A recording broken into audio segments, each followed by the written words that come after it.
Hi friends, आज हम भारत के भूगोल का सामान्य परिचय के बारे में काफी डिटेल से चर्चा करेंगे। आप हमारे साथ बने रहिए ताकि आपको इसके बारे में जानकारी प्राप्त हो सके। तो शुरुआत करते हैं आज का टॉपिक है भारत के भूगोल का सामान्य परिचय। सामान्य परिचय के रूप में देखें तो सबसे पहले भारत की आकृति देखते हैं। तो भारत की आकृति कैसी है? भारत की आकृति हमारी चतुष्कोणीय है। चतुष्कोणीय मतलब इस तरह से आप यदि भारत के नक्शे को देखेंगे तो किस तरह से पाएंगे कि ये चतुष्कोणीय है। इस तरह से हमारी क्या भारत की आकृति है। तो भारत का उत्तरी और पूर्वी गोलार्ध में स्थित दक्षिणी एशिया का प्रमुख देश है। आप इसे याद रखेंगे। 3 जानकारी इसके अंदर है। पहली कौन-कौन सी? एक तो हमारे दक्षिणी एशिया का देश है। ये हमारे क्या दक्षिणी एशिया का देश है। फिर हमारे उत्तरी और पूर्वी गोलार्ध में स्थित है। भारत कहाँ पे? उत्तरी और पूर्वी गोलार्ध में स्थित है, साथ ही साथ दक्षिणी एशिया का देश है। बात करें इसकी आकृति की, तो इसकी आकृति हमारी कैसी है? चतुष्कोणीय है। भारत का अक्षांशीय और देशांतरी विस्तार लगभग कितना? 30 डिग्री है। आप इसे याद रखेंगे। उत्तर से दक्षिण और पूर्व से पश्चिम, यहाँ से यहाँ तक और यहाँ से यहाँ तक हमारे जो विस्तार है कौन सा? अक्षांशीय और देशांतरी विस्तार, ये लगभग कितना? 30 डिग्री है। हालांकि देखें तो उत्तर से दक्षिण की दूरी हमारे 3214 किलोमीटर है, जबकि हमारे पूर्व से पश्चिम की दूरी 2933 किलोमीटर है। अब आप सोचेंगे कि हमारे अक्षांशीय और देशांतरी विस्तार हमारे 30 डिग्री का है, लेकिन दूरी तो अलग अलग है। क्यों? क्योंकि 3214 किलोमीटर, 2933 किलोमीटर, तो इस तरह देखेंगे तो लगभग 350 किलोमीटर का अंतर है। फिर भी ये दूरी समान क्यों है? जो अक्षांश से देशांतरी विस्तार अलग-अलग क्यों है? क्यों? क्योंकि हमारे अक्षांशों के बीच समान दूरी बनी रहती है। अक्षांशों के बीच क्या हमारे समान दूरी बनी रहती है, जबकि ध्रुवों की ओर जाने पर देशांतरों के बीच की दूरी कम होने लगती है। इसीलिए दोनों के बीच की जो विस्तार है लगभग 30 डिग्री का है। अब हम भारत के आकार की बात करेंगे। किसकी? भारत के आकार की बात करें तो भारत का क्षेत्रफल। तो भारत का क्षेत्रफल कितना है? भारत का क्षेत्रफल है 32,87,263 वर्ग किलोमीटर। कितना? 32,87,263 वर्ग किलोमीटर भारत का क्षेत्रफल है। हमारे ऐसे शॉर्ट में देखें तो 32.87 लाख वर्ग किलोमीटर, हमारे मिलियन वर्ग किलोमीटर में देखें तो 2.287 मिलियन वर्ग किलोमीटर, हेक्टेयर में देखें तो 228.7 मिलियन हेक्टेयर हमारे भारत का क्षेत्रफल है। बात करें भारत की तो भारत विश्व के कुल क्षेत्रफल के 2.4% भाग पे फैला हुआ, कितने? 2.4% भाग पे फैला हुआ भारत। क्षेत्रफल की दृष्टि से देखें तो भारत का विश्व में 7वां स्थान आता है। नवीनतम आंकड़ों के अनुसार देखें तो भारत का कुल क्षेत्रफल 32,87,469 वर्ग किलोमीटर है, जो पुराने और नए आंकड़ों में 206 वर्ग किलोमीटर का अंतर दिखाता है। जो हमारे क्या पुराने और नए आंकड़ों में कितना? 206 वर्ग किलोमीटर का अंतर दिखाता है। तो नया क्षेत्रफल है ये। फिर दुनिया की बात करें देशों की, तो रूस की बात करें तो रूस का क्षेत्रफल हमारे 17.9 मिलियन वर्ग किलोमीटर है।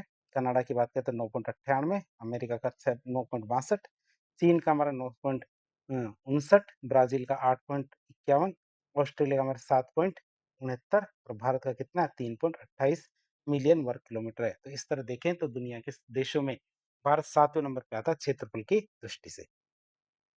जनसंख्या की बात करें तो वर्ष 2011 की जनगणना के अनुसार देखें तो भारत की कुल जनसंख्या कितनी? 121 करोड़ है और ये विश्व की कुल जनसंख्या का 17.5% है। किसके अनुसार? 2011 की जनगणना के अनुसार।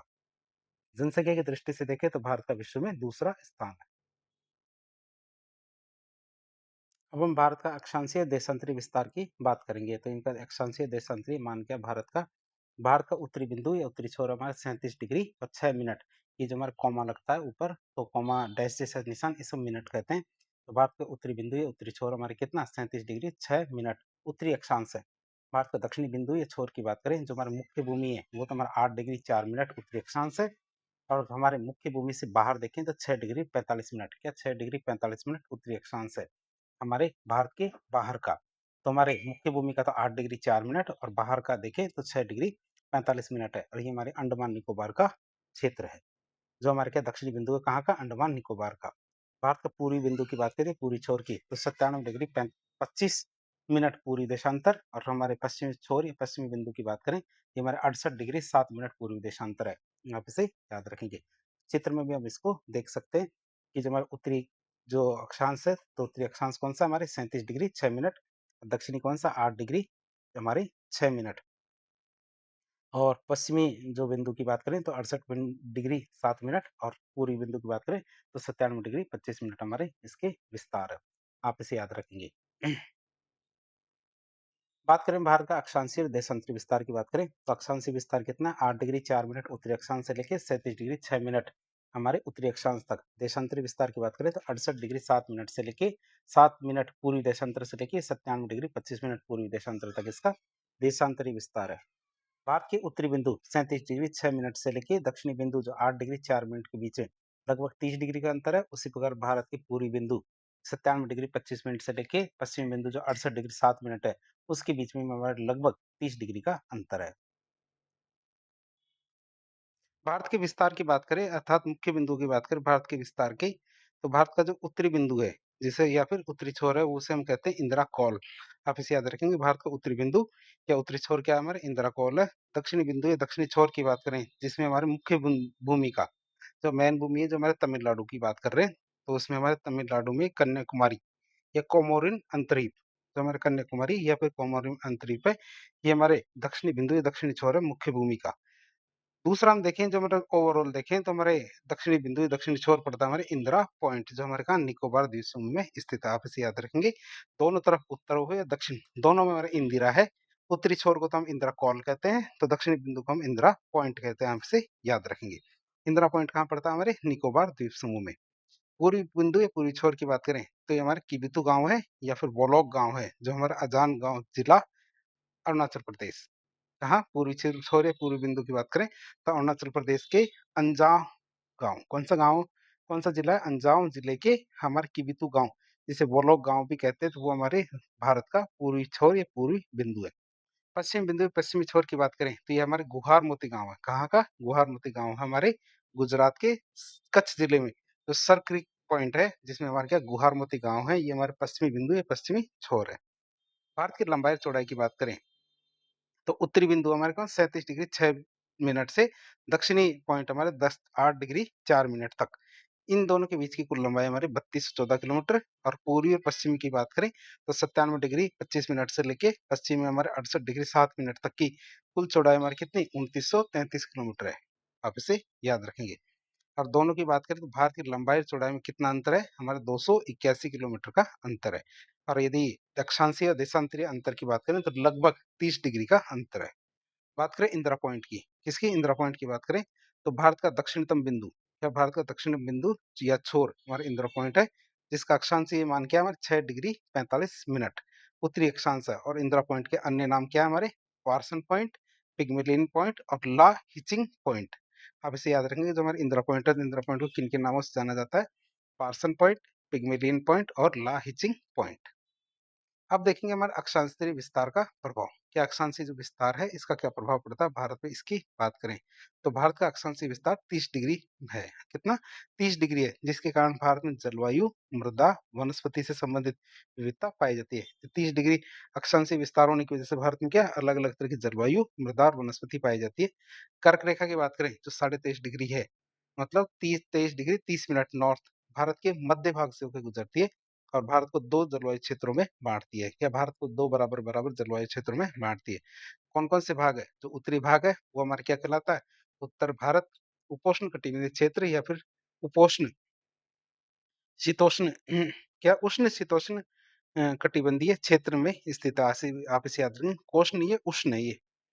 क्या उपोष्णीय उष्ण है, तो आप इसे याद रखेंगे। उत्तरी भाग की बात करें तो उत्तर भारत के हमारे उपोष्ण कटिबंधीय क्षेत्र मतलब सब ट्रॉपिकल जोन या फिर उष्ण शीतोष्ण कटिबंधीय क्षेत्र में आता है, मतलब वार्म टेम्परेट जोन में आता है। दक्षिणी भारत की बात करें तो दक्षिणी भारत हमारा उष्ण कटिबंधीय क्षेत्र में स्थित है। कहाँ उष्ण कटिबंधीय क्षेत्र में स्थित है आपका दक्षिणी भारत।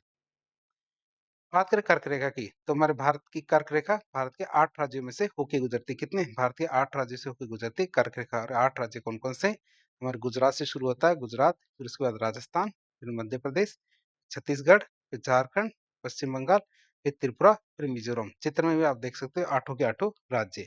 सबसे पहले हमारा गुजरात आता है, फिर हमारा राजस्थान आता है, फिर मध्य प्रदेश, फिर हमारा छत्तीसगढ़, फिर हमारे आता है झारखंड, फिर पश्चिम बंगाल, फिर आता है हमारा त्रिपुरा और फिर मिजोरम। तो इस तरह कितने 8 राज्य आते हैं हमारे किस पे, कर्क रेखा से, जहाँ से हमारी कर्क रेखा होके गुजरती है। बात करें कर्क रेखा के पास में कौन-कौन से राज्य की राजधानियाँ उनकी बात करें, तो बढ़ते क्रम में निकटता के अनुसार देखिए, तो कर्क रेखा के सबसे ज़्यादा पास किसकी राजधानी है? रांची की, मतलब कौन से राज्य की? झारखंड की राजधानी रांची हमारे कर्क रेखा के सबसे ज़्यादा पास है। ये कहाँ पे है? हमारे 23 डिग्री 34 मिनट से पे है, तो कर्क रेखा से कितनी दूरी है? केवल 16 मिनट की दूरी पे हमारी कौन-सी रांची। फिर आइज़ोल की बात करें जो मिज़ोरम की राजधानी है, ये 23 डिग्री 72 मिनट पे है और ये मात्र मात्र 22 मिनट की दूरी पे है किससे? कर्क रेखा से। फिर आती है भोपाल, भोपाल हमारे मध्य प्रदेश की राजधानी है, तो 23 डिग्री 72 मिनट पे है और ये मात्र मात्र कितनी 25 मिनट की दूरी पे है किससे? कर्क रेखा से। तो गांधीनगर की बात करें तो गांधीनगर गुजरात के अंदर है और 27 डिग्री 22 मिनट नॉर्थ में है और ये 28 मिनट दूरी है किससे? हमारे कर्क रेखा से। अगरतला की बात करें तो अगरतला त्रिपुरा की राजधानी है और जो हमारी क्या 23 डिग्री 83 मिनट नॉर्थ में स्थित है और ये हमारे 33 मिनट की दूरी पे है किससे? हमारे कर्क रेखा से। आप इसे याद रखें। तो रांची क्या है? कर्क रेखा के निकटतम सबसे निकटतम की राजधानी कौन सी? रांची, जो झारखंड की राजधानी। आप इसे याद रखेंगे। रांची कर्क रेखा के निकट सबसे निकटतम राजधानी है। कर्क रेखा के पास स्थित शहरों की बात करें, कौन-कौन से शहर कर्क रेखा के पास में है? तो ये जो हमारे एक शहर आता है उदयपुर, ये हमारे राजस्थान का उदयपुर नहीं है, ये हमारे क्या त्रिपुरा का उदयपुर है, जिसका अक्षांश मान कितना 23 डिग्री 53 मिनट पे नॉर्थ पे है। 23 डिग्री 53 मिनट नॉर्थ पे हमारे कौन-सा? उदयपुर त्रिपुरा का। फिर आता गुजरात का अहमदाबाद नगर, फिर आता मध्य प्रदेश का उज्जैन, जबलपुर और शहडोल। कौन-कौन से? उज्जैन, जबलपुर, शहडोल हमारे मध्य प्रदेश के, अंबिकापुर छत्तीसगढ़ की, हमारे हुगली पश्चिम बंगाल का और हमारे क्या बांसवाड़ा राजस्थान का। तो ये हमारे कर्क रेखा के पास स्थित शहर है। खास बात देखें तो त्रिपुरा का उदयपुर कर्क रेखा के सबसे ज्यादा निकटतम शहर है। क्या कर्क रेखा के सबसे ज्यादा पास का शहर हमारा कौन सा? उदयपुर। लेकिन यह राज्य की राजधानी नहीं है। क्या त्रिपुरा की राजधानी आइजोल है, लेकिन ये हमारे क्या राज्य की राजधानी नहीं है। कर्क रेखा के निकटतम सबसे निकटतम वाली राजधानी कौन सी है? झारखंड की राजधानी रांची। फिर देशांतरीय विस्तार के प्रभाव की बात करें, किसकी? देशांतरीय विस्तार के प्रभाव की बात करें तो भारत का देशांतरीय विस्तार 30 डिग्री का है। यही कारण है कि मैं भारत के उत्तर पूर्वी राज्यों में कि यही कारण क्या है? भारत के उत्तर पूर्वी राज्यों में पश्चिमी राज्यों की तुलना में 2 घंटे पहले सूर्योदय होता है। 2 घंटे पहले सूर्योदय होता है कहाँ? उत्तर पूर्वी राज्यों में। भारत के मानक समय की बात करें जो इंडियन स्टैंडर्ड टाइम है आईएसटी, इसका निर्धारण हमारे 82.5 डिग्री मतलब 82 डिग्री 30 मिनट पूर्वी देशांतर के आधार पे किया जाता था। आप इसे याद रखेंगे। भारत का मानक समय क्या है? 82.5 डिग्री और ये रेखा हमारे क्या प्रयागराज के पास में जो मिर्जापुर नैनी से होके गुजरती है। आप इसे याद रखेंगे। प्रयागराज के पास में जो मिर्जापुर नैनी है वहां से होकर गुजरती है हमारी कौन सी? भारत की मानक समय रेखा। 82.5 डिग्री पूर्वी देशांतर भारत के 5 राज्यों से होके गुजरती है। आप इसे याद रखेंगे। कितने? भारत के 5 राज्यों से होके गुजरती है, जो भी हमारे उत्तर से दक्षिण की ओर। और ये 5 राज्य कौन-कौन से हैं? एक तुम्हारा उत्तर प्रदेश है, एक मध्य प्रदेश, तीसरा छत्तीसगढ़, चौथा उड़ीसा और पाँचवां आता आंध्र प्रदेश। तो 5 राज्यों से होके गुजरती है। बात करें मध्य प्रदेश और छत्तीसगढ़ की, तो मध्य प्रदेश और छत्तीसगढ़ भारत के 2 ऐसे राज्य हैं, जिनमें से हमारे क्या कर्क रेखा और 82.5 डिग्री पूर्वी देशांतर दोनों रेखाएँ होके गुजरती। कौन-कौन से? मध्य प्रदेश और छत्तीसगढ़।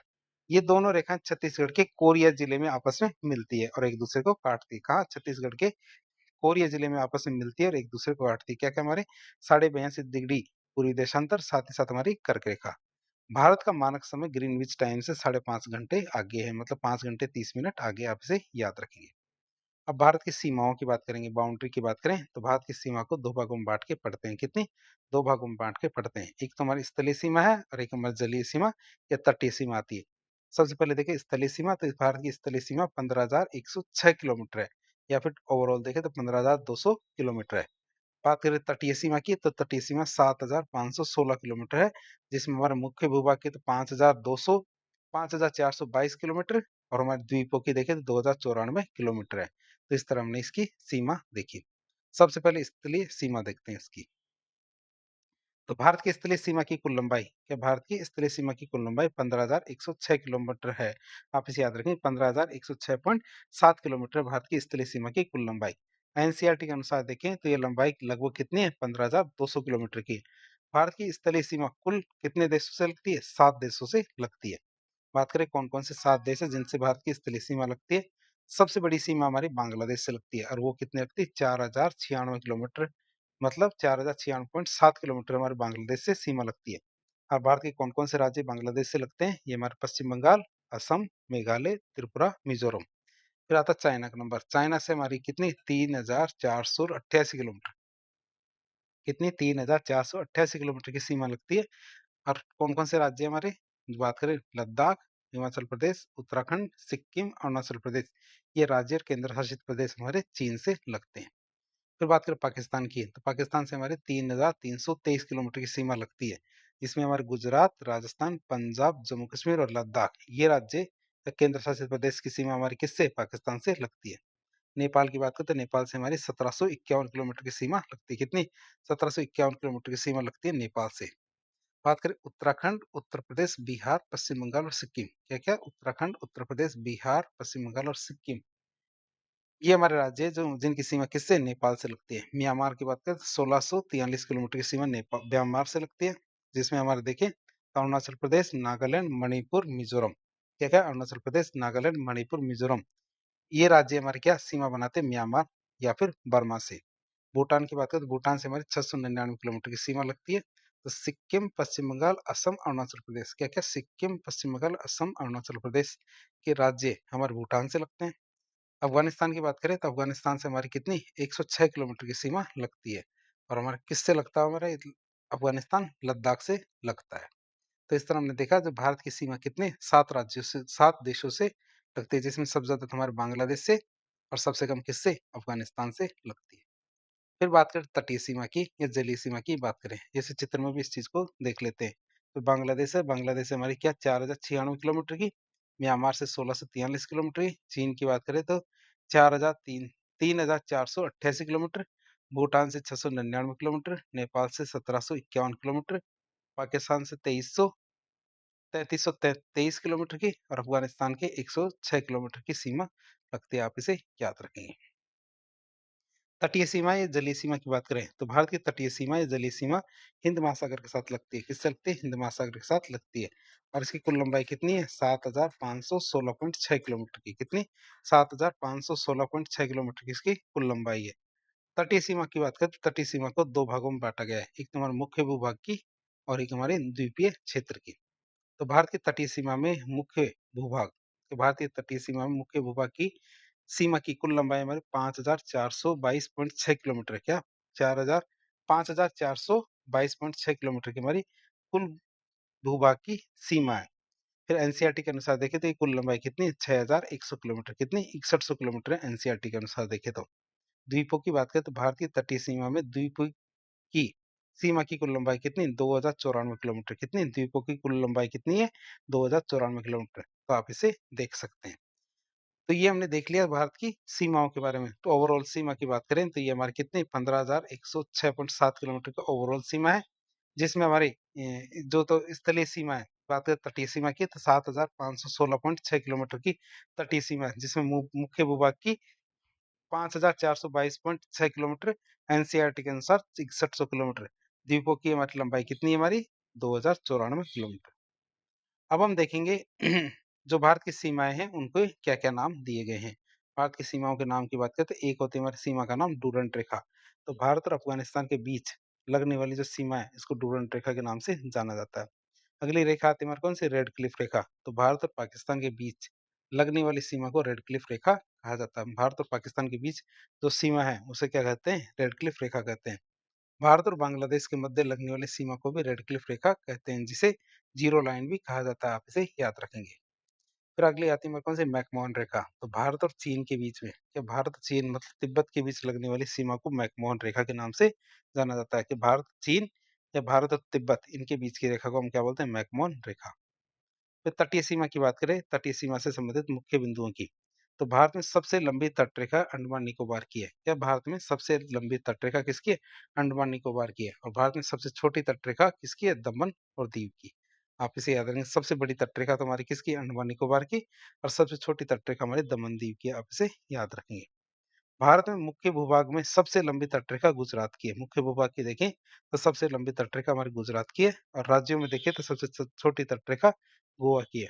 सबसे पहले हमारे तटीय राज्य और केंद्र शासित प्रदेश की बात करें तो इसमें सबसे पहले गुजरात आता है, फिर दमन दीव, फिर महाराष्ट्र, फिर गोवा, फिर हमारे क्या आता है? कर्नाटक, गोवा, फिर कर्नाटक, फिर केरल, फिर लक्षद्वीप, फिर हमारा तमिलनाडु, पुदुचेरी, आंध्र प्रदेश, यहाँ पे अंडमान निकोबार, उड़ीसा, पश्चिम बंगाल। ये हमारे भारत के तटीय राज्य और केंद्र शासित प्रदेश है। फिर सागरीय विस्तार की बात करें, किसकी बात करें? सागरीय विस्तार की बात करें, सी एक्सटेंशन की बात करें।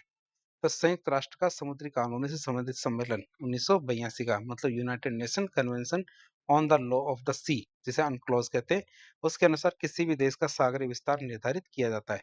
तो इसके अनुसार क्या है, किसी भी देश का सागरीय विस्तार निर्धारित किया जाता है। सागरीय विस्तार की बात करते हैं, इसको हमारे नॉटिकल मील या फिर हमारे समुद्री मील में दर्शाया जाता है। एक नॉटिकल मील का मतलब होता है 1.852 किलोमीटर। कितना होता है? 1.852 किलोमीटर का 1 नॉटिकल माइल होता है और नॉटिकल माइल में इसको दिखाया जाता है। तो भारत का सागरीय विस्तार विभिन्न क्षेत्रों में विभाजित है। भारत का जो सागरीय विस्तार है किसमें? विभिन्न क्षेत्रों में विभाजित है। जैसे एक तो तुम्हारा कौन सा? आंतरिक जल। एक तो क्या होता है? आंतरिक जल, जिसे इंटरनल वाटर कहते हैं। तो सागरीय विस्तार की आधार रेखा जो बेस लाइन है, उससे भारत की जमीनी सीमा के मध्य स्थित जो जल है उसको आंतरिक जल कहते हैं। और इस पर भारत का पूर्ण संप्रभु होता है। मतलब पूरा पूरा पानी भारत का ही होता है। कौन सा? आंतरिक जल, इंटरनल वाटर।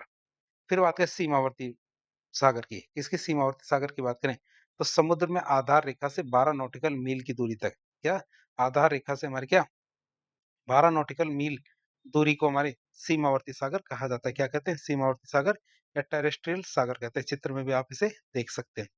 इस पर भारत का एकाधिकार है, परंतु निर्दोष गमन की अनुमति होती है। मतलब कोई भी जहाज यहाँ से बिना किसी इंटेंशन के गुजर सकता है। मतलब निर्दोष गमन की हमारी अनुमति होती है 12 नॉटिकल माइल की। फिर आता है हमारा कौन सा? 24 नॉटिकल माइल। 24 नॉटिकल माइल की बात करें, ये होता है हमारा अनन्य आर्थिक क्षेत्र। अनन्य नहीं, ये आता है हमारा क्या? संलग्न क्षेत्र। क्या आता है? संलग्न क्षेत्र मतलब कॉन्टिजियस सी। तो समुद्र की में आधार रेखा से 24 नॉटिकल मील की दूरी तक के क्षेत्र को संलग्न क्षेत्र कहते हैं।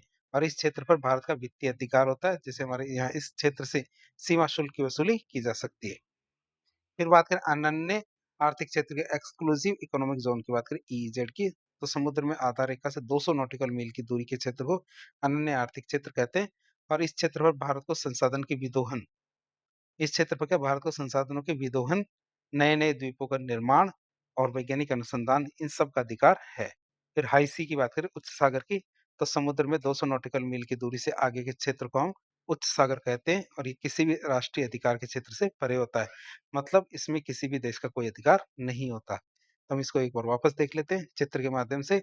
तो हमारे 3 मील का एरिया होता है, ये तो हमारा खुद का ही एरिया होता है, संप्रभु क्षेत्र है। फिर हमारे 12 नॉटिकल मील की बात करें तो ये हमारे सीमावर्ती सागर कहलाएगा 12 नॉटिकल मील।